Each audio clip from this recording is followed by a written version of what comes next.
Tirakat itu adalah latihan. Dalam rangka apa? Ya biar kualitas diri kita tambah meningkat. Orang itu kalau sudah latihan kan terus tambah tangguh. Latihan apa? Latihan tidak tergoda oleh hal-hal duniawi. Tirakat itu puasa, tapi tidak untuk melemahkan diri, tapi demi daya tahan. Ini menarik. Logika seperti ini kalau dalam falsafah Cina ada istilah yin yang. Yin yang itu kebalikannya. Puasa itu kan harusnya lapar, kita jadi lemah. Tapi uniknya puasa itu membuat kita tambah kuat. Daya tahan kita tambah hebat. Sama seperti melekan. Melekan tapi dalam rangka nanti kalau kita tidur bisa lebih nyenyak. Nah, ini menarik logikanya. Sakit tapi demi lebih sehat. Dalam hidup ini banyak, kita harus milih sakit dulu untuk lebih sehat. Jogging itu kan capek, sakit, tapi kan biar kita lebih sehat. Minum obat itu kan pahit, tapi kan demi lebih sehat. Kalian menghindari minyak-minyak itu kan pahit. Wong minyak itu gurih, enak. Apalagi daripada ndak makan nasi, mending karena kamu sering begitu, ndak nasi, ndak gorengan, ndak itu kan sering menyiksamu. Tapi dari sakit ketersiksaan itu melahirkan kesehatan. Jadi sunnatullahnya orang hidup itu begitu. Yo yang ndak mau sakit, yo nanti akhirnya panen penyakit. Yang bisa menahan rasa sakit sementara, dia akan sehat sampai ke depannya. Ini logika semacam yin yang. Hidup ini memang bolak-balik seperti itu. Baik, jadi kalau kalian tidak bisa dicegah kenikmatan sesaatmu, ya siap-siap kamu akan dapat sakit jangka panjang. Tapi kalau kamu bisa mempuasakan dirimu sebentar, menahan ini, itu, yang itu sebenarnya tidak enak, menyakitkan, tapi kamu dapat kesehatan yang jauh lebih panjang. Ini logikanya orang tirakat. Masuk kalian tirakat, ninggal gorengan saja tidak kuat. Ya dikurangi lah, kalau biasanya sehari gorengannya sak piring, ya nanti jadi setengah piring. Atau jangan digoreng, dikukus saja seperti kata ya, lo kan itu lebih sehat. Jadi yang penting ini kalau bahasa agama ini semacam sunnatullah. Ya sunnatullahnya orang hidup memang begini. Kalian menerima atau tidak? Tirakat itu kadang nyepi. Tidak dalam rangka melarikan diri dari keramaian, tapi dalam rangka nanti kalau kembali kita lebih tangguh menghadapi keramaian. Kadang kita meninggalkan ini, meninggalkan itu, tapi dalam rangka mendapat kemanfaatan lebih besar setelah kita kembali. Kita mungkin tirakat dengan cara sodakoh ini, sodakoh itu, memberi ini, memberi itu. Tapi jangan lupa, ketika kita melepas banyak hal, kita juga mengalami banyak kelegaan. Melepaskan itu kan melegakan. Selama ini kita punya banyak beban, tapi begitu kita lepaskan kan kita lega. Anak-anak muda menerjemahkannya kebebasan. Jadi kalian kadang-kadang berjuang demi kebebasan tapi pelit. Pelit itu berarti kalian diikat oleh banyak hal, tidak mau berbagi. Ya kalau begitu kalian sebenarnya tidak merdeka. Kalian tergantung pada banyak hal duniawi yang kamu miliki. Akhirnya kamu pelit. Ya Pak, cirinya orang bebas, orang merdeka itu tidak pelit. Dia tidak terikat dengan hal-hal duniawinya. Mengalah itu bagian dari spiritualisasi kehidupan. Yang duniawi tadi kita ilahikan, kita spiritualkan. Ada yang bilang ngalah itu sebenarnya dari akar kata ngallah. Mengallah, mengilahi. Hal-hal duniawi kita spiritualkan. Mengilahi itu begini loh. Kalau kita punya uang, kita pakai untuk seneng-seneng makan dan lain sebagainya, ya wajar saja itu yang duniawi kita pakai untuk dunia. Tapi ketika uang ini kita sedekahkan untuk fakir miskin, anak yatim dan lain sebagainya, berarti uang ini kita spiritualkan. Kita ilahikan. Nah, mengalah juga punya logika seperti itu. Biarlah aku membahagiakanmu, biarlah aku berikan ini untukmu, itu kan ngalah. Tapi dengan ini, yang aku berikan tadi, kalau aku nikmati sendiri, ya itu nilainya biasa saja. Tapi begitu aku berikan padamu, nilainya jauh berbeda. Sekarang dia bersifat spiritual. Sama-sama uangnya dibuat main dengan dibuat sedekah itu kan beda. Ketika dibuat sedekah, uang ini jadi spiritual. Kemenangan kita juga begitu. Kepemilikan duniawi kita juga begitu. Nah, cara menspiritualkan antara lain dengan cara mengalah. Jadi, menspiritualkan peristiwa sebagai sarana menuju Allah. Tidak lagi fokus pada keuntungan atau kemanfaatan duniawi. Inilah hakikatnya mengalah. Orang ngalah itu sebenarnya dia sedang bertarung mengalahkan egonya sendiri. Secara natural, manusia dengan egonya itu kan sebenarnya menuntut ini, menuntut itu. Ingin sukses, ingin berhasil, ingin meraih ini, ingin meraih itu. Yang sering merepotkan kita, yang sering menyusahkan kita dalam hidup itu kan kendali ego ini, tuntutan-tuntutan egois. Nah, mengalah mengajarkan kita untuk mengalahkan ego. Sebenarnya sih diri kita menuntut, ayo kamu maju saja, kalahkan semuanya. Kamu mampu kok, kamu bisa kok. Kan kita selalu diprovokasi seperti ini oleh para motivator-motivator. Ya kan, ayo kamu bisa, ayo kamu mampu. Kalau sekedar membujuk diri untuk melampiaskan keinginan egois itu mudah. Karena memang sejak awal ada banyak tuntutan dari ego kita. Untuk mencapai ini, mencapai itu. Justru yang sulit itu menyapihnya. Apa menyapih itu? Jadi menyapih itu mengerem dia. Itu lebih sulit. Nanti kalian rasakan bedanya mengendarai ego dan mengerem ego. Itu akan jauh lebih berat ngerem ego. Banyak manusia itu lebih sulit ngerem egonya dibandingkan melampiaskan atau mengendarai egonya. Perjuanganmu untuk sukses itu mungkin berat, tapi akan lebih berat setelah kamu sukses mengendalikan dirimu. Itu yang disebut mengalahkan ego. Nah, tantangan untuk wani ngalah itu sebenarnya tantangan untuk mengalahkan ego. Kadang-kadang agak trik. Kamu ngalah, tapi ngalahmu juga karena alasan tuntutan egois. Ada pamrih egoisnya. Kenapa kok kamu ngalah saja? Tidak apa-apa, ini strategi biar dia senang sama saya. Nah, ini ngalahnya belum murni, masih ada tuntutan-tuntutan egois.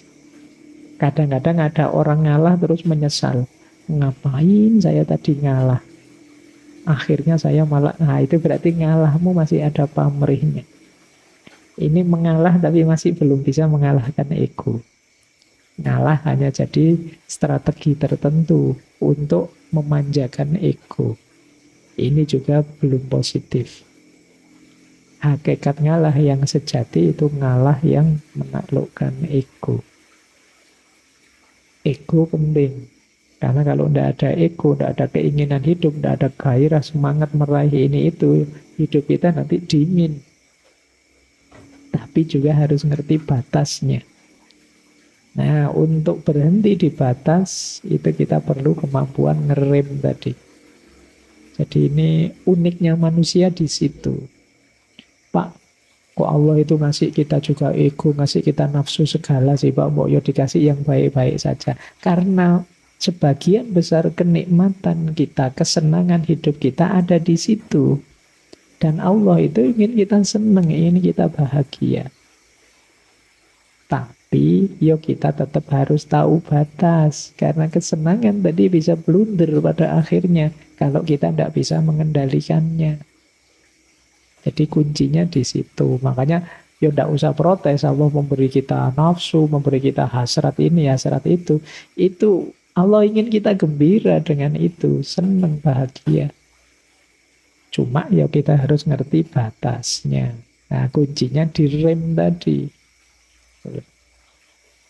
Oke, yo seperti mobil kan kalau ngegas terus, yo wassalam. Kamu ndak akan bisa memanfaatkan secara maksimal mobil yang kamu miliki. Agar lengkap, yo ada gasnya, ada remnya. Begitu digas, kamu gerak, kamu nyaman. Begitu ada bahaya, yo kamu rem biar ndak nabrak. Mobil di sini gas dok yo. Jungkel kan mesti. Tapi mobil ndak ada gasnya rem toh. Yo ngapain kamu punya mobil? Ya, di situ pentingnya kamu tadi ya harmonis, keseimbangan. Nah, jadi ngalah melatih ego kita. Orang yang mengalah itu kemungkinan adalah orang yang sudah tidak tergoda lagi, tidak terikat lagi oleh hal-hal duniawi. Kalau kalian masih sangat terikat, mudah tergoda, sulit untuk ngalah. Masih mudah terjebak dengan godaan-godaan untuk menang, untuk unggul, untuk nomor satu. Makanya di situ ada peribahasa Jawa yang menurut saya menarik untuk hidup nyaman, tidak terlalu terikat dengan dunia. Sing wis lunga lalekno. Sing durung teko entenono. Sing wis ana syukurono. Oh ini kalimatnya menarik ya, kayak kita kemarin waktu belajar self love itu, cuma ini dalam bahasa Jawa. Jadi sing wis lunga lalekno, yang sudah lewat ya lupakan saja, ngapain diingat-ingat terus memberati pikiran. Berarti kita terikat dengan hal itu. Yang belum datang ya kita tunggu. Tidak perlu cemas. Tidak perlu khawatir, wong belum datang. Ya kita tunggu saja. Ngapain kita gelisah, ngapain kita stres tentang sesuatu yang belum datang. Pak, nanti jodoh saya cocok enggak Pak ya? Jangan saya itu orangnya begini ya Pak. Jodoh saya kayak gimana? Bilang, ngapain kamu sibuk mikir jodoh, wong masih nanti. Nanti ya dipikir nanti. Wah, nanti pasangan saya kayak gimana ya Pak? Lah, dipikir lagi. Sudah dibilangin jangan dipikir, wong itu masih nanti. Yang belum datang ya ditunggu. Kalau sudah datang baru kita baca, kita sesuaikan, kita beradaptasi dan lain sebagainya. Wong belum ada sosoknya, kamu sudah saya latihan beradaptasi Pak. Beradaptasi buat apa? Wong masih belum jelas. Ya ditunggu saja. Tidak perlu putus asa, tidak perlu stres. Nah, yang sudah ada, ayo disyukuri. Apapun itu yang kita miliki sekarang. Nah, nanti yang sudah ada akan jadi masa lalu, ya sudah kita lupakan. Yang sekarang kita syukuri pada akhirnya akan lewat. Yang kita tunggu akan datang jadi masa sekarang. Nah, yang akan datang akan ada lagi. Lo ini lo hidup. bagian dari cokro manggilingan kalau dalam bahasa Jawa. Kita nikmati saja, tanpa perlu terikat, tanpa harus baper. Jadi biarkan berjalan sesuai sunatullahnya. Nah ini ketidakterikatan duniawi. Orang yang sulit sekali mengalah, itu biasanya punya banyak keterikatan. Iya sih Pak, mau saya kasih ke temen ini, tapi jangan-jangan nanti saya butuh, saya perlu. Saya kan juga harus punya prestasi juga, Pak. Saya kan juga harus perlu ini, perlu itu. Jangankan yang prestasi, kadang barang apa-apa saja kan, ya kamu sudah saatnya dibuang, tidak kamu buang-buang. Jadi akhirnya kamar kos-kosanmu itu sekedar sendok saja dari warung. Eman-eman loh Pak, ini siapa tahu nanti foto. Ada yang begitu ya, wah itu kadang-kadang. Jadi kamar kita isinya ndak karu-karuan wis. Nah, terlalu banyak terikat. Yo kamu pakai siapa tahu kan siapa tahu nanti butuh, Pak. Siapa tahu ada dan sampai tahunan sampai kamu boyong ke kampung juga masih ndak kepake. Nah, nanti perlu belajar lagi logika minimalisme dulu ya. Bagaimana hidup itu jangan terlalu diberati oleh kepemilikan. Yuk, jangan terlalu terikat. Iya, kita memang butuh hal-hal duniawi. Kita perlu ini, perlu itu, tapi jangan terikat. Terikat itu namanya harga mati. Sudah, enggak, kalau enggak ini enggak aku bisa, Pak. Saya harus punya ini, saya harus punya itu namanya terikat. Oh, kalau enggak ada ini, saya masih ada ini kok, Pak. Kalau enggak ada itu, saya masih bisa ini. Namanya enggak terikat. Waduh, listriknya mati. Anda apa-apa, masih banyak bisa melakukan hal lain tanpa listrik. Sinyalnya kok seret Anda apa-apa, ya berarti tidak usah pegang HP yang perlu sinyal. Game yang tidak pakai Nah, ada banyak alternatif kok. Tidak usah takut. Tapi kalau kamu terikat di satu atau dua hal, ya nanti akibatnya tadi, egomu semakin besar. Jadinya kamu sulit ngalah. Ya, orang Jawa punya filosofi, ini dulu pernah kita bahas juga, memayu hayuning bawono. Mengidealkan hidup kesemestaan yang harmonis. Tidak saling nabrak, tidak saling balapan, apalagi saling cegat.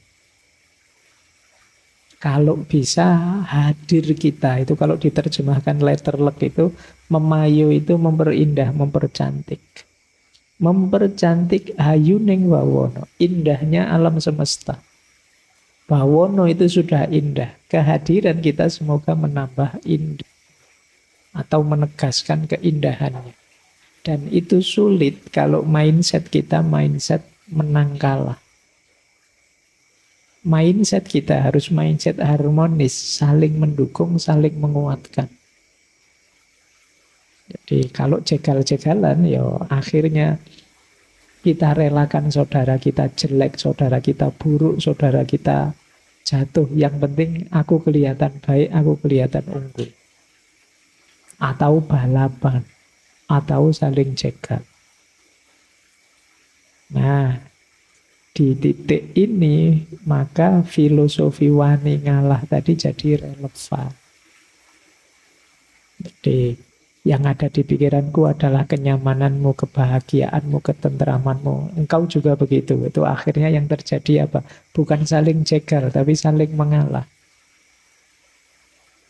Sampean dulu. Anda monggo sampean dulu, tidak enak saya. Jadi, hidupnya jadi tidak kemerungsung. Kita yakin bahwa saudara kita tidak akan mengkhianati kita, yang sana juga begitu. Orang bisa saling mengalah itu pasti diawali saling percaya. Dan didasari oleh mindset untuk memayu hayireng bayun. Kita ingin harmonis. Yo ini nggak usah jauh-jauh dengan sesama yang senusantara, dengan saudaramu sendiri, temanmu sendiri, bahkan pasanganmu sendiri. Yo harus punya cara pandang ini.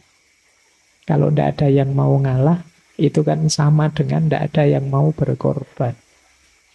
Semua ingin mengambil keuntungan. Kalau yang ada ini berat sekali hidup kita. Kita akan serba curiga dengan siapapun yang ada di sekeliling kita. Akhirnya cara pandang kita jadi negatif, penuh prasangka. Jangan-jangan saya nanti dikhianati, jangan-jangan saya dicurangi, jangan-jangan teman saya cuma ingin memanfaatkan saya saja. Terus pikiran kita begitu, tidak tenang.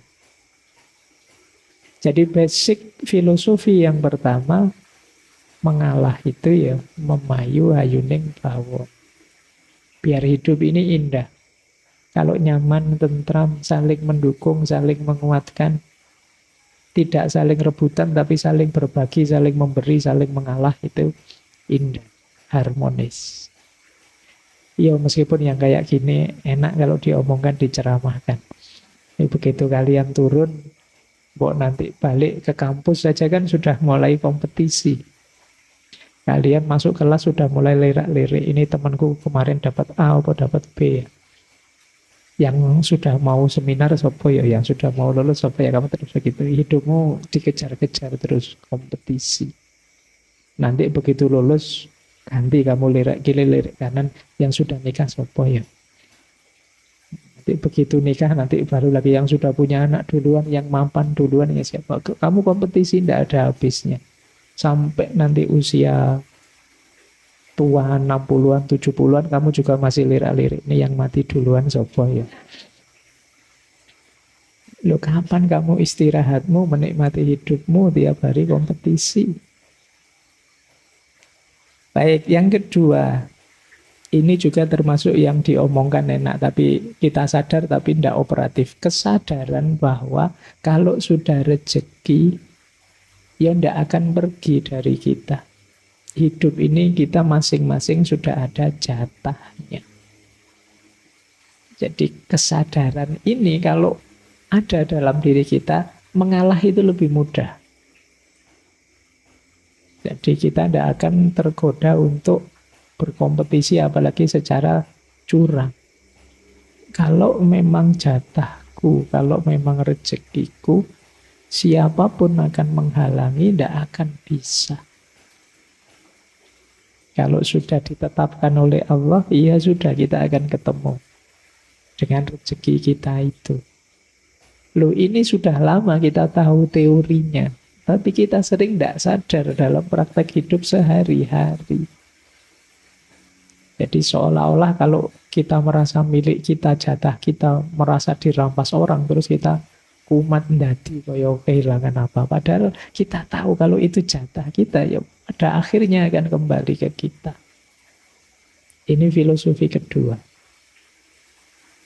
Semoga nanti tidak ada yang tanya. Kalau gitu kita santai saja ya Pak, males-malesan saja ya Pak. Ada pikiranmu mesti ke situ nanti. Nanti dulu kita pahami pelan-pelan. Baik, jadi tapi kan kita menerima kalau saya bilang hidup kita ini masing-masing sudah ada jatahnya. Sampai di sini dulu saja, jangan ditafsir aneh-aneh. Kalau oke, berarti kita lebih mudah untuk bisa mengalah. Tapi kalau mindset kita tidak bisa, Pak, jatah itu ya harus kita rebut. Hidup ini rebutan. Siapa paling aktif, dia dapat paling banyak. Ya tidak tahu lagi kalau mindsetnya berbeda. Makanya bulan ini saya kasih judul cara pandang yang berbeda. Ini yang kedua. Yang ketiga, ini nyambung memayu hayuning bawono tadi. Orang Jawa itu sangat mengutamakan solidaritas sosial. Kerukunan, keguyupan, itu jadi nilai yang sangat diutamakan. Itulah kadang-kadang ada orang ngeritik, wah orang Jawa itu kok seneng basa-basi ya, kalau di depan senyum, tapi ya. Karena mereka lebih mengutamakan keguyupan. Jadi tidak apa-apalah ada yang ganjel, tidak apa-apa saya ada tidak enaknya, tapi jangan sampai kebersamaan ini pecah. Nah itu yang menyebabkan kadang-kadang orang ngeritik begitu tadi. Nah kalau kita filosofinya kebersamaan, nanti tabrakan dan saling jegalnya mesti agak berkurang. Jadi mengutamakan solidaritas sosial. Tidak apa-apalah saya pilihannya ini, kamu pilihannya itu. Kita masih temen toh. Jangan sampai hanya beda pilihan terus kita pecah. Padahal nanti yang kita pilih terus ganti kubu. Kamu sudah terlanjur gegeran, kamu sudah terlanjur marah-marahan. Sejak 5 tahun yang lalu sekarang mau diperpanjang lagi. Nah, ayo kita kedepankan solidaritas, kebersamaan. Apapun yang terjadi kan tidak mengubah kenyataan bahwa kita ini bersaudara. Kita ini sama-sama ada di ranah yang sama. Kita ada di lapangan yang sama.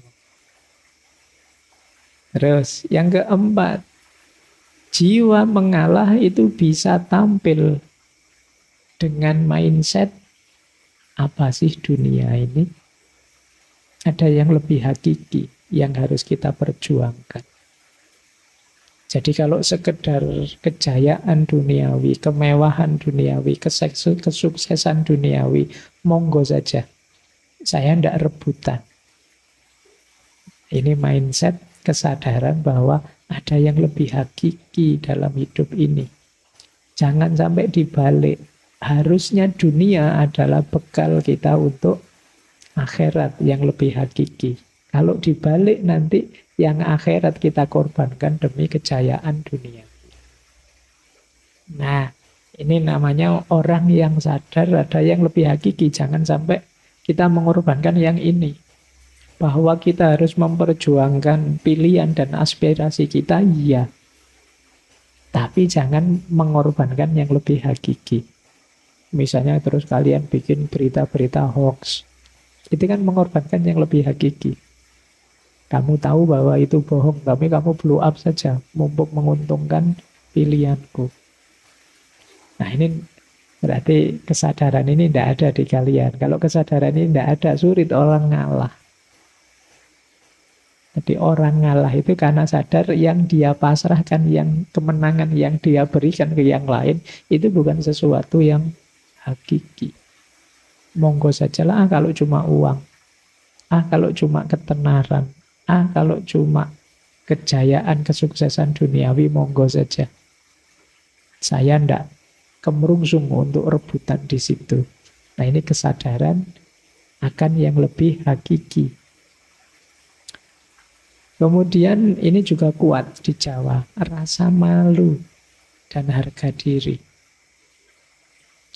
Malu kalau saya ini kelihatan kemerungsung sekali, kelihatan semangat sekali mengejar yang duniawi. Nah ini rasa malu. Malu saya kalau masih tergoda dengan yang itu, malu saya. Malu ini sebenarnya kelihatan sederhana, tapi kalau dalam dunia tasawuf ini makomnya tinggi. Orang bisa jadi orang baik itu antara lain karena masih punya rasa malu.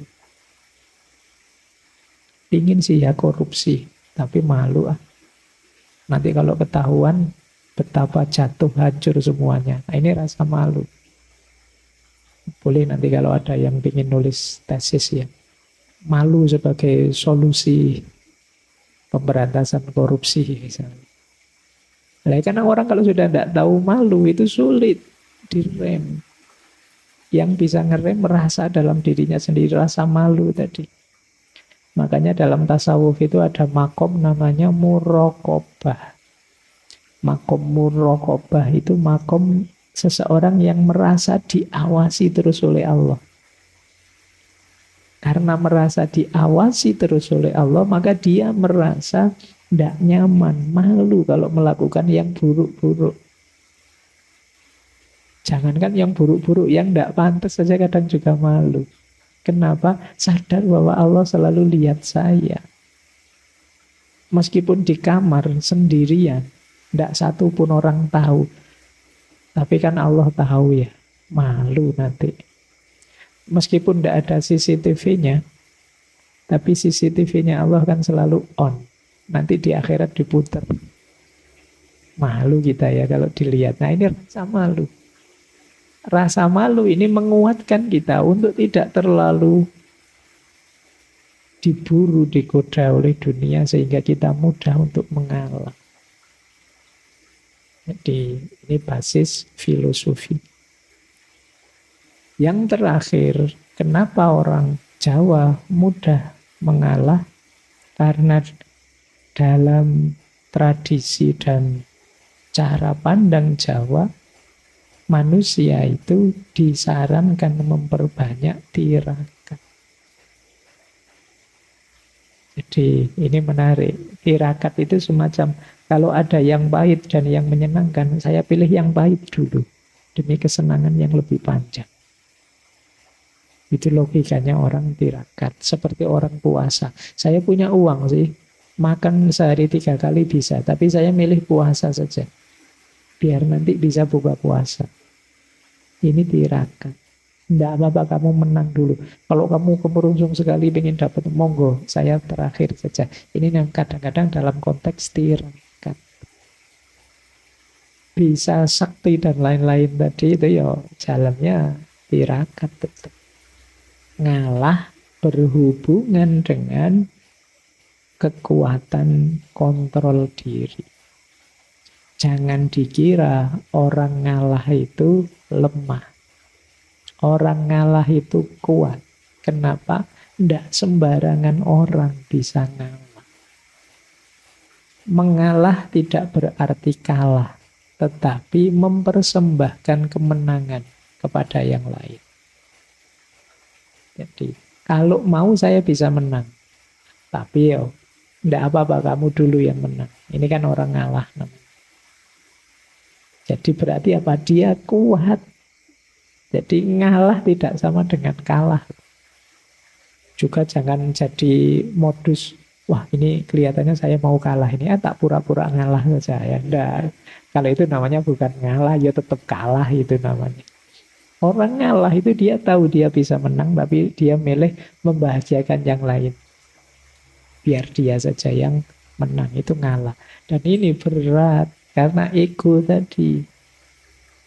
Maka hakikatnya mengalah yang kedua, mengalah itu kekuatan. Jangan dikira ngalah itu kelemahan. Hanya orang yang batinnya kuat yang mampu mengalah.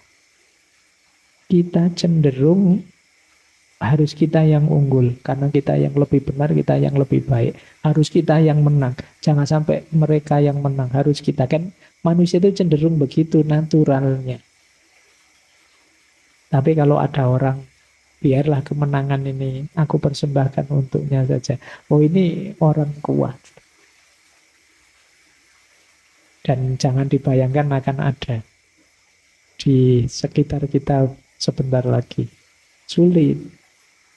Cuma boleh kalian pakai, saya bilang tadi ya, sebagai senjata dalam konteks-konteks tertentu hidupmu. Kadang-kadang kamu perlu ngalah. Kalau tidak kamu latih, kamu tidak bisa ngalah. Kalau tidak ada orang yang mau ngalah, hidup ini tidak berputar. Kenapa tidak berputar? Kalau semua orang ingin mengejar kenyamanan, keenakannya sendiri,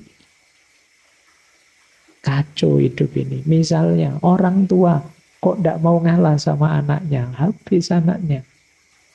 Misalnya bapaknya mau kerja, ini kerja saya yang capek lah, kok enak ngalah mau dikasih ke anak-anak, istri tidak usah lah, tidak ada yang ngalah. Guru tidak mau ngalah sama muridnya, sama siswanya, dosen tidak mau ngalah sama mahasiswanya, sahabat tidak mau ngalah sama sahabatnya. Kalau tidak ada satu pun orang yang mau ngalah, yo selesai, hidup ini kacau mesti, tabrakan semua. Kalau semua hanya pakai logika, lah kok enak, lah kok nyaman. Kalau semua pakai logika, lah kok ini, selesai hidup kita, sangat berat kita tanggung. Saya datang duluan kok, ya saya harus duduk paling depan dong. Dan jangan deket-deket, saya butuh tempat untuk saya sendiri 2 meter. Kalau kalian, misalnya, oh itu tidak mau ngalah. Nah, jadi ayo menguasai diri kita, tunjukkan bahwa kita kuat. Jadi kita sanggup melepas sesuatu yang kita anggap berharga. Nah ini jadi kalau tadi hubungannya dengan mengalahkan ego, yang kedua dengan kekuatan batin. Hanya orang-orang yang batinnya kuat yang bisa mengalahkan. Untuk menjadi orang berguna dan sakti. Jalani guna lawan sakti. Kesaktian di situ udah harus diterjemahkan kalian bisa jalan di atas air atau terbang apa-apa, enggak begitu. Mungkin lebih pasnya sakti itu punya keterampilan-keterampilan, punya keahlian-keahlian. Kalau orang Jawa kan ilmu itu ada hierarkinya. Salah satunya ada kanuragan ini, kasekten. Yang kalau zaman sekarang mungkin penerjemahannya kita bisa apa, punya skill apa, punya keterampilan apa. Kan ada, mungkin pernah saya sampaikan juga ya, tataran ilmunya orang Jawa itu. Yang paling awal namanya kanoman. Kanoman itu kita menuntut ilmu level pengetahuan-pengetahuan dasar untuk hidup. Kalau sudah kanoman nanti baru kanuragan. Keterampilan-keterampilan yang dibutuhkan untuk hidup. Kalau sudah kanuragan nanti ada kadunyan. Kadunyan ini nanti berhubungan dengan karir. Bagaimana kita memenuhi hidup. Nah, kita juga harus tahu ilmunya. Kalau sudah sukses di kadunyan, kita perlu naik juga ke level yang lebih tinggi namanya kasepuan. Puncaknya keilmuan Jawa namanya kasampurnan. Bandingkan leveling ini dengan kalau di tasawuf itu ada syariat, torekot, hakikat, dan ma'rifah. Ya itu nanti kapan-kapan kita bahas ya. Kalau saya jujuk ke situ kalian nanti tiba-tiba pengen jadi wali. Kita awali dari yang basic dulu, menata mental kita dulu. Antara lain lewat latihan ngalahin. Jadi dedalane guna lawan sekti, jalannya kita jadi manusia yang berguna dan sakti. Di situ saya terjemahkan sakti itu berkualitas. Karena keterampilan kita, yaitu kudu andap asor. Dasarnya ini. Andap asor itu rendah hati, sopan santun. Jadi adab dan akhlaknya dikedepankan. Itu kalian akan jadi orang berguna dan berkualitas. Jadi tidak kesusu sombong. Tidak kesusu merasa bisa, merasa besar. Wong apalagi ini masih tahap belajar. Nah, terus rumus pertama itu kudu andap asor. Rumus kedua, berani mengalah. Wani ngalah. Luhur wekasane. Orang-orang yang wani ngalah itu pada akhirnya akan menemukan kemuliaan. Ini nanti ada ureannya panjang tentang wani ngalah ini. Pokoknya diingat-ingat dulu, berarti caranya jadi orang berguna dan berkualitas itu selain akhlak adab harus berani mengalah. Biar nanti mulia. Maka kata-kata wani ngalah luhur wekasane itu jadi semacam peribahasa, jadi semacam kata mutiara dalam budaya Jawa. Tumung kula yen dipun dukani. Menunduklah jika dimarahi. Dimarahi itu setara dengan dinasehati, diingatkan. Jadi mungkin saja kita tidak cocok, tidak sesuai, tidak pas dengan peringatan-peringatan yang diberikan, kemarahan yang dilontarkan. Tapi jangan bantah dulu. Menunduklah. Jadi ini lanjutannya mengalah. Tadi mengalah itu kan kesadaran bahwa mungkin saja saya salah, mungkin saja saya keliru, bisa saja dia yang lebih cocok dan lain sebagainya. Maka tumungkulo yang dipun dukani. Batang den simpangi. Kalau ketemu hal-hal yang buruk, angkara murka termasuk, menghindarlah. Kenapa harus dihindari? Ya, jangan nyoba-nyoba, kalian masih belajar. Jangan jajal-jajal, nyoba-nyoba kalau itu jelas sesuatu yang buruk. Pak, saya mau ngetes, saya ini kuat enggak ya menghadapi godaan? Nanti saja kalau sudah sakti. Kalau sekarang jangan. Jadi mungkin kalian nyoba-nyoba. Ini loh Pak, kok sekarang rame ya, misalnya opo lah kamu. Judi online kah opo? Opo kajeng sekiranya mbok jangan nyoba. Simpangi dulu. Kalian masih di tahap belajar, jangan nekat. Jadi itu yang dimaksud bapang dan simpangi. Ingin tahu saja kok Pak, ingin ngincipi sebentar rasa enggak, ojo wis to, minggir dulu. Jadi itu yang dimaksud bapang dan simpangi. Kalian belum tangguh. Baru termasuk yang terakhir. Ono catur mungkur. Ada pembicaraan, maksudnya pembicaraan yang tidak perlu minggir saja juga. Mungkur itu menjauh. Jangan ikut-ikutan. Apalagi kalian bukan ahlinya. Tidak ngerti bidang itu.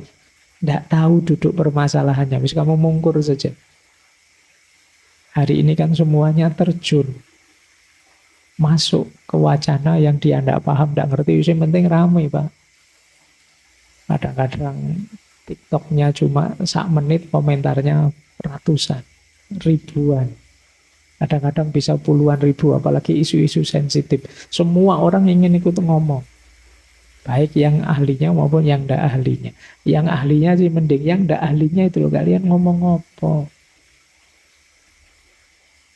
Kadang-kadang mancing-mancing masalah, memang iseng. Nah, kalau di sini dinasihati, kalau ingin jadi orang berguna dan sekti, ono catur mungkur. Minggir dulu. Bukan apa-apa, biar nggak nambah masalah. Kita ini masih di tahap belajar. Nanti kalau sudah ahlinya, kalian masuk dengan mantap memberi solusi. Karena kalau yang bukan ahlinya masuk dengan mantap, akhirnya nambah masalah. Kadang-kadang barang tidak ada apa-apa, begitu kalian komen, sekarang ada masalah. Kamu komennya, wah salah fokus saya dengan ini. Oh, akhirnya fokusnya ganti, terus rame. Nah, ayo kita belajar cuma malam hari ini kita belajar salah satunya saja ya, wani ngalah. Ini kalau diomongkan pendek, simple.